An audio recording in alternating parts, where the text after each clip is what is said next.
અમરેલી જિલ્લાના લીલિયાલ તાલુકાના પૂજાપાદર ગામના માલધારી ગોવિંદભાઈ રામભાઈ રાતડિયાના ઘેટા બકરાના વાડામાં ગત રાત્રે દીપડો ત્રાટક્યો હતો.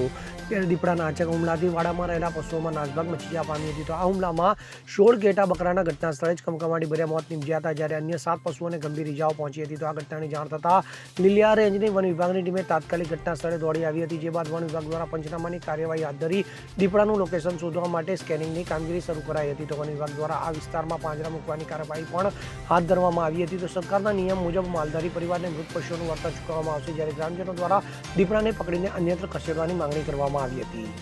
Bureau report CN24 news.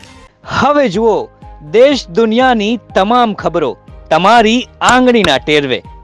ઉઠાવો મોબાઈલ અને Google Play Store પરથી ડાઉનલોડ કરો અમારી CN24 ન્યૂઝ મોબાઈલ એપ.